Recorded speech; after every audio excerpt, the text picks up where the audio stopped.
Lian देखता है कि कुछ लोग एक पर्सन को पीट रहे हैं। ये देख के लियान को समझ आ जाता है कि वो सब बहुत बड़ी मुसीबत में फंस गए हैं, क्योंकि जिस पर्सन को वो सारे लोग पीट रहे थे वो और कोई नहीं बल्कि डिप्टी सुपरवाइजर चेन ही था।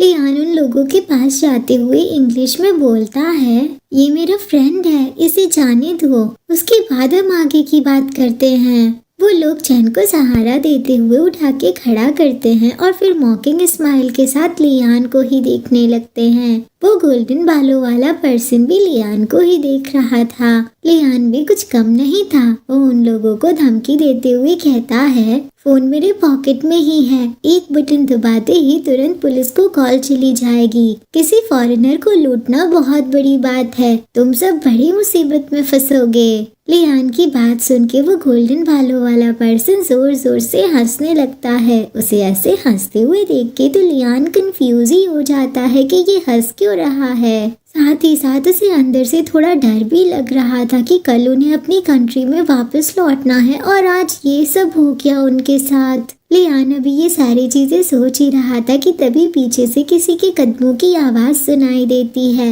ये और कोई नहीं बल्कि शाओ ही था। शाओ लियान की ओर आते हुए उससे पूछता है, सीनियर, क्या आपको डिप्टी सुपरवाइजर चेन मिले? ये कहते हुए शाओ आके लियान के पास में खड़ा हो जाता है। तभी उसकी नजर सामने खड़े लोगों पे जाती है। उन लोगों में से वो एक पर्सन को पहचानता था और वो था वो गोल्डन बालों वाला लड़का। वो उसकी ओर देख के इंग्लिश में उससे बोलता है, चिनपिन, क्या तुम फिर से जेल जाना चाहते हो? तो गाइस मिलिए चिनपिन से। ये और कोई नहीं बल्कि शाओ का एक्स है। शाओ सीरियस चेहरे के साथ जिनपिन को ही देख रहा था और माहौल बहुत ही ज्यादा टेंस था। इतने टेंस एटमॉस्फेयर को देख के लियान कंफ्यूज हो जाता है। वो उस टाइम को याद करता है जब पहली बार उसने शाओ को अपने एक्स के साथ बात करते हुए सुना था और उसे रियलाइज होता है कि कहीं ये शाओ का फॉरेनर एक्स तो नहीं। शाओ को अपने सामने देख के जिनपिन तुरंत अपने मुंह से स्मोक को बाहर निकाल के नीचे गिरा देता है और उसे बुझाते हुए शाओ से बातें करने लगता है। पर लियान को कुछ भी समझ नहीं आ रहा था क्योंकि जिनपिन किसी दूसरी लैंग्वेज में बात कर रहा था।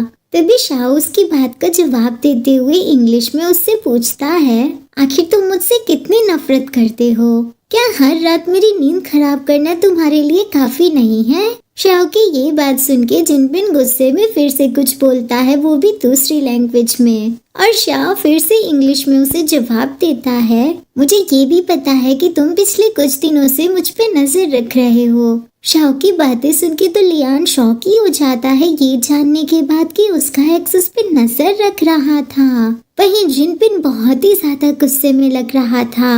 उसे ऐसे गुस्से में देख के शाओ थोड़ा सा डर जाता है और मन में कहता है, ये पर्सन तो बहुत ही ज्यादा खतरनाक लग रहा है। ये सब सोचते हुए वो तुरंत अपने पॉकेट के अंदर हाथ डालता है और अपने फोन की रिकॉर्डिंग ऑन कर लेता है ताकि अगर आगे चल के सिचुएशन खराब होती है तो उसके पास रिकॉर्डिंग रहे एविडेंस के तौर पे।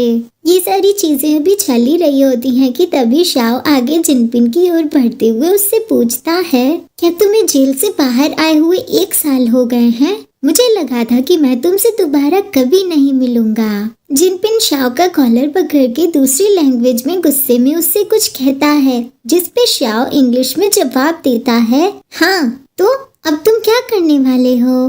गाइस, मुझे बहुत ही अच्छा लग रहा है कि शाओ इंग्लिश में बातें कर रहा है ताकि उसके सीनियर को उसकी सारी बात समझ आ सके। ये तो बहुत अच्छी चॉइस है शाओ की। इसकी वजह से लियान को कोई भी मिसअंडरस्टैंडिंग नहीं होगी। जिनपिन शाओ का कॉलर छोड़ देता है और उसका हाथ थामते हुए इंग्लिश में उससे बोलता है कि चलो वापस न्यूयॉर्क चलते हैं साथ में। ये सुनते ही शाओ जिनपिन का हाथ झटक के खुद से दूर करते हुए कहता है कि ये कभी नहीं हो सकता, ये इम्पॉसिबल है। जिनपिन का तो मुंह ही उतर जाता है, पर फिर भी वो हार नहीं मानता और शाओ से कहता है, मैंने एक नई जगह देखी है और मैं पहले से बदल भी गया हूँ। अगर हम साथ में वहाँ रहेंगे तो हमें कोई भी प्रॉब्लम नहीं होगी। इस पे शाह बोलता है कि तो फिर तुम खुद ही जाके अकेले रह लो उस घर में। जिनपिन को तो बहुत ही ज्यादा गुस्सा आ रहा था। वो गुस्से में चिल्लाते हुए बोलता है, पर मैं तुम्हारे बिना नहीं रह सकता। इन सारी चीजों के बीच लियान वहीं साइड में ही खड़ा था और उन दोनों की बातों को सुन रहा था। जिनपिन की ये बात सुन के तो वो उसे देखते ही रह जाता है। तभी जिनपिन आगे भी कुछ बोलता है, पर वो बात लियान को समझ नहीं आती क्योंकि जिनपिन फिर से दूसरी लैंग्वेज में बात करने लगता है। जिनपिन की ये बात सुन के शाओ लियान की ओर देखता है और फिर गहरी सांस लेते हुए उससे बोलता है, मुझे तुमसे कोई लेना देना नहीं है। शाओ को ऐसे इंग्लिश में बात करते हुए देख के लियान मन में सोच रहा था, जिनपिन दूसरी लैंग्वेज में बात कर रहा है पर फिर भी शाओ इंग्लिश में ही बोल रहा है। क्या ये ऐसा इसलिए कर रहा है ताकि मैं इसकी बात समझ सकूं? लियान अभी ये सब सोच ही रहा था कि तभी शाओ जिनपिन से कहता है, सबसे पहले मेरे खलीग को छोड़ दो। इस पे जिनपिन बोलता है, तो फिर क्या तुम मेरे साथ चलोगे? शाओ कोई जवाब नहीं देता।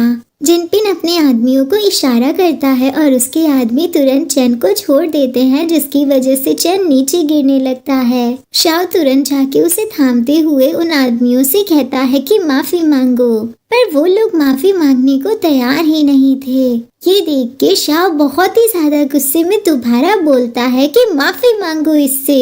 वो सारे आदमी जिनपिन की ओर देखते हैं और जिनपिन उन्हें इशारा करता है। जिनपिन का सिग्नल मिलने पे वो सब अपना सिर नीचे झुका के अपनी लैंग्वेज में कुछ बोलते हैं। अब तक चैन की आंखें धीरे धीरे खुलने लगी थी। शाओ लियान से कहता है, सीनियर, पहले आप डिप्टी सुपरवाइजर चैन को लेके यहाँ से जाइए, मैं अभी आ जाऊंगा। लियान चैन को लेते हुए धीरे से शाओ से कहता है कि तुम जल्दी आ जाना, इनके पीछे मत जाना, ये लोग खतरनाक हैं, अपना ध्यान रखना और जल्दी से आ जाना। शाओ प्यारी से स्माइल करते हुए लियान से कहता है कि आप फिक्र मत करिए सीनियर। लियान चैन को लेके वहाँ से जाने लगता है, पर उसे शाओ की बहुत ही ज्यादा फिक्र हो रही थी। थोड़ी देर बाद हम देखते हैं कि लियान चैन को लेके रेस्टोरेंट के पास पहुंच चुका था और वहाँ पे एक पुलिस ऑफिसर भी था। लियान चैन को ली को देते हुए उस पुलिस ऑफिसर से कहता है, हे हेलो, वहाँ उस लेन के पास कुछ बदमाश हैं। लियान की बात सुन के वो पुलिस ऑफिसर कुछ बोलता है, पर वो अपनी लैंग्वेज में बोल रहा था, इसीलिए किसी को भी कुछ समझ नहीं आता।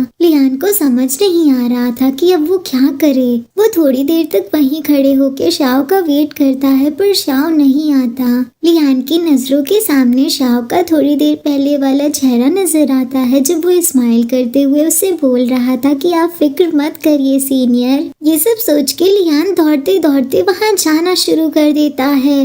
लियान को ऐसे दौड़ते हुए देख के पीछे से ली चिल्लाते हुए बोलती है, डायरेक्टर, ये आप कहाँ जा रहे हैं? आप नहीं जा सकते वहाँ। पर लियान बिल्कुल भी नहीं रुकता।